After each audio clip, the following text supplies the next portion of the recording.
औरतें भी उतनी ही एक्टिव और इंटेलिजेंट होती हैं जितने कि आदमी अपने आप को समझते हैं। तो कभी कभी एक औरत की अच्छाई या उसकी काबिलियत कभी कभी उसकी खुद की दुश्मन बन जाती है।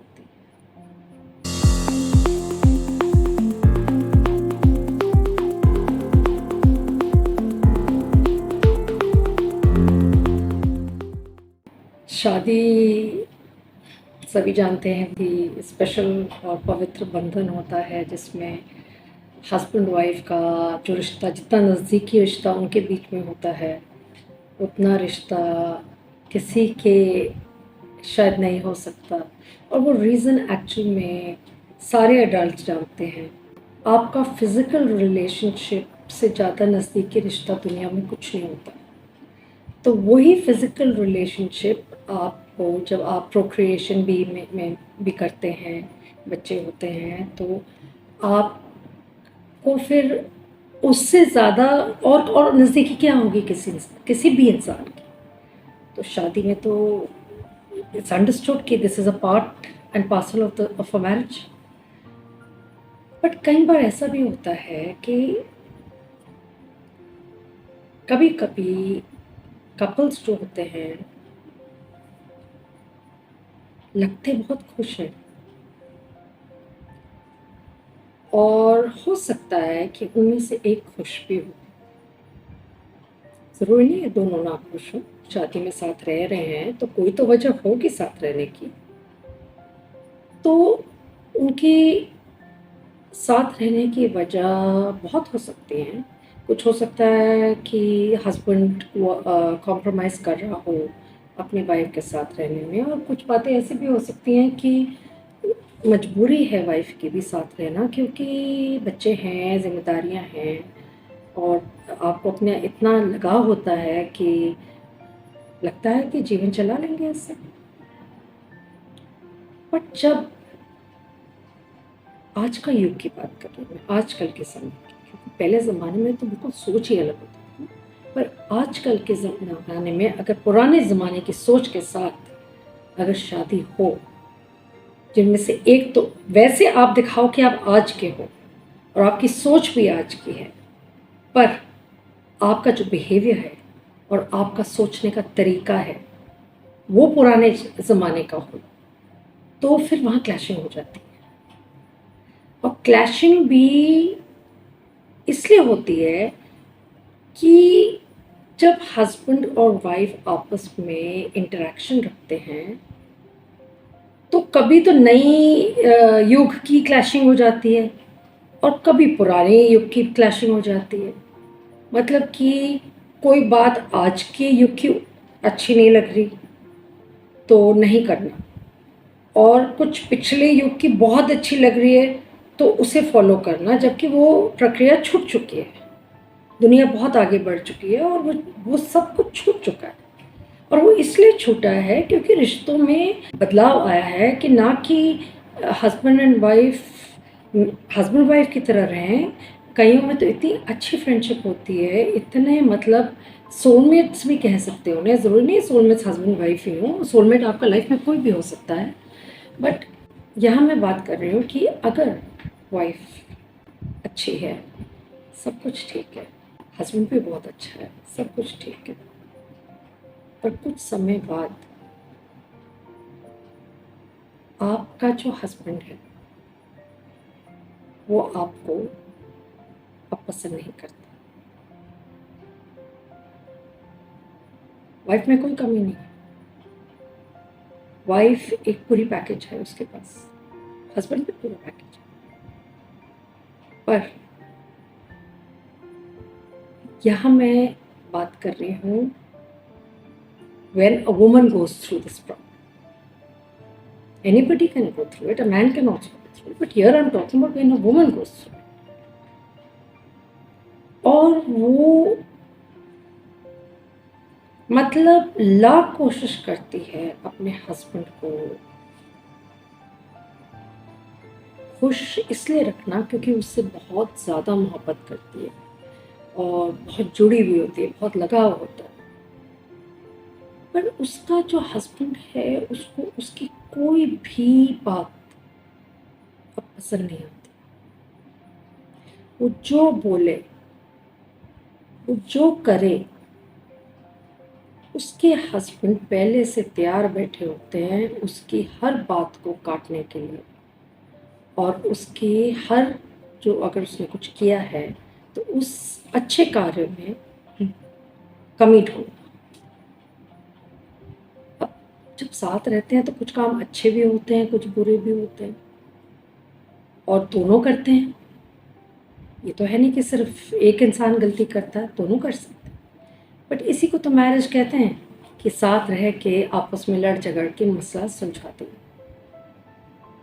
बट ये उस औरत के लिए बहुत तकलीफदायक होता है जब वो लगातार देखती है कि मैं तो अपने हस्बैंड के साथ भरपूर प्रेम भी करती हूँ, पूरी तरह इज्जत भी करती हूँ, उनको खुश रखने की भी कोशिश करती हूँ, उनकी मर्जी के बाहर भी नहीं जाती हूँ, तो भी मुझसे खुश नहीं। तो बात जब वो करती है अपने हस्बैंड से और पूछती है कि ऐसा क्यों,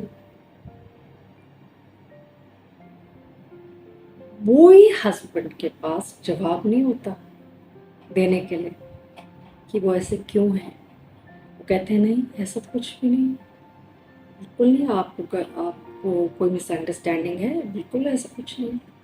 बट उनका बिहेवियर रोज ऐसा होता है कि इट इज़ क्लियरली एविडेंट कि वो उसके साथ नॉर्मल नहीं रहते। पता चला कि वो इसलिए नहीं रहते नॉर्मल उनके साथ क्योंकि ईश्वर ने उन पे एक बहुत बड़ी कृपा करी, उनको एक बहुत ही अच्छी जीवन साथी दी जिसमें कोई कमी नहीं, यहाँ तक कि वो पढ़ी लिखी और कमाऊ भी थी, जो घर के लिए अपने इसलिए पैसा नहीं कमाते थे कि घर को ज़रूरत है पैसे की, इसलिए कि चलो ठीक है मिल के कमाएंगे, मिल के जब हस्बैंड वाइफ है हम इकट्ठे रहते हैं तो अगर मेरे में हुनर है तो मैं क्यों ना उससे आगे बढ़ाऊँ। और खाली बैठने का आजकल ज़माना नहीं, आजकल सर्वेंट्स रखे जाते हैं, सब कुछ होता है। पर अगर वो सब कुछ कर रही है और तो भी उसका हस्बैंड उससे इस तरीके से देखता है जैसे कि कभी कभी वो उसे नफरत से देख रहा है, और दिख रहा है उस औरत को कि मेरे को नफरत भरी निगाह से मुझे मेरा हस्बैंड देख रहा है, और पूछती है तो अगला 2 मिनट के लिए समझ जाता है और कहता है कि नहीं नहीं ऐसी कोई बात नहीं है। पर आप सोचिए 2 मिनट के लिए कि उस औरत के मन में क्या बीतती होगी कि ऐसा क्या वजह है कि मेरे साथ, या तो मुझसे कोई कहे, मैं पूछूं तो मुझे जवाब दे, पर जवाब भी नहीं मिलता। और एक्चुअल रीज़न ये होता है कि वो हस्बैंड बहुत ज़्यादा इनसिक्योर होता है अपनी वाइफ की एबिलिटीज़ की वजह से, जो कि शुरू में तो उसे बहुत अच्छी लगी जब वो शादी कर रहा था, पर बाद में उसको जब लगा कि उसकी वाइफ को अप्रिसिएशन उससे ज़्यादा मिल रही है, या उसकी वाइफ में काबिलियत उससे अधिक है और हर चीज़ में है, खूबसूरती में, अच्छाई में, नेकी में, पैसा कमाने में, लोगों के साथ बात करने में, मतलब हर जगह वो लड़की को जिधर भेजो वो एडजस्ट हो जाती थी हर हर परिस्थिति में। तो उसकी अच्छाई उसे अच्छी नहीं लगती है। कैन यू बिलीव इट कि एक हस्बैंड को अपनी बीवी की अच्छाई अच्छी नहीं लगती है। ऐसे में इंसान क्या करे। लोग कहते हैं अच्छा होना चाहिए, लोग शुक्र करते हैं कि एक अच्छा स्पाउस मिला, मेल हो या फीमेल। और अगर एक इंसान को एक अच्छा जीवन साथी मिला और वो उससे इनसिक्योर होके उसे पसंद नहीं करता, तो इसमें उस लड़की की क्या गलती है। फिर क्या होता है, कब तक कब तक वो लड़की इसी चीज़ को एहसास करते हुए भी, कहते हुए भी अगले के मुंह से ये नहीं कहलवा पाई कि हाँ मुझे तुम्हारी अच्छाइयों की वजह से ही अच्छी नहीं लगती। कैसे कहेगा कोई? किसी इंसान को किसी के मुंह पे कैसे कोई कह सकता है कि मुझे तुम इसलिए नहीं अच्छे लगते क्योंकि आपके अंदर सब कुछ अच्छा है। नो डाउट कमियां होती हैं, पर कुछ कमियां ऐसी होती हैं जिनको नज़रअंदाज किया जाता है। और कुछ औरतें भगवान ने इतनी फुर्सत में बनाई होती हैं कि उनको भगवान भरपूर हर चीज़ से निपुणता के साथ उसको ढालता है भगवान, और उसको वो खुशकिस्मत इंसान होता है जिसकी उस लड़की से शादी होती। तो ऐसे में तो कुछ भी नहीं किया जा सकता, साथ रहना भी है, छोड़ भी नहीं सकते। कहीं भी वजह होती है जो इंसान कभी कभी अलग नहीं होता, और ये तो एक ऐसी वजह है जो अगला जब खुद ही नहीं बता रहा कि मेरे को ये प्रॉब्लम है, तो किस बिना पे आप कहेंगे कि मैं या हमें अलग हो जाना चाहिए? किसी को नहीं पता ये बात सिवाय आपको, क्योंकि आप इतने women are more intuitive than men. उनके उल्टा उनके एंटेनाज हर वक्त आउट रहते हैं, वो हर वक्त उनको हर चीज़ का आगे पीछे, आंखें पीछे भी होती हैं, सब जगह होती है, तो वो उनको एहसास हो जाता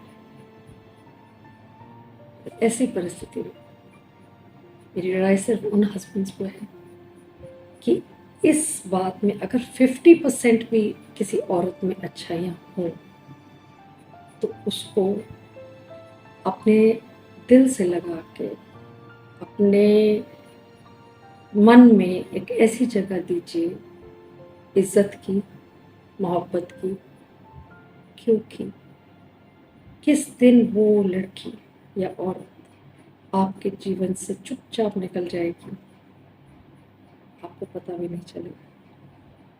ज़रूरी नहीं होता उस समय फिर उस औरत के लिए एक डिवोर्स ज़रूरी हो, वो उस पछड़े में शायद नहीं पड़ना चाहती, और वो चुपचाप गायब हो जाएगी, आप कहाँ ढूंढेंगे? और एक बार दरार आ जाती है रिश्ते में तो रिश्ते ठीक नहीं होते, और वो औरत साथ रहती ही इसलिए है, इस उम्मीद से कि कोई दिन तो ऐसा होगा जब ये सब ठीक हो जाएगा और मैं और लोगों की तरह एक अच्छा जीवन व्यतीत कर पाऊंगी अपने हस्बैंड के साथ, जबकि कोई कमी कहीं भी नहीं। ऐसी भी मुश्किलें आज के जीवन में आती हैं, क्योंकि औरतें भी उतनी ही एक्टिव और इंटेलिजेंट होती हैं जितने कि आदमी अपने आप को समझते हैं। तो कभी कभी एक औरत की अच्छाई या उसकी काबिलियत कभी कभी उसकी खुद की दुश्मन बन जाती है। I said what I had to say, it came to my mind, so I said it. I don't know how people are going to take it, but it does happen. And whatever I talk about, I always talk when I'm sure that I have seen something somewhere. So what is the point of just making up a story and telling people? Thank you so much.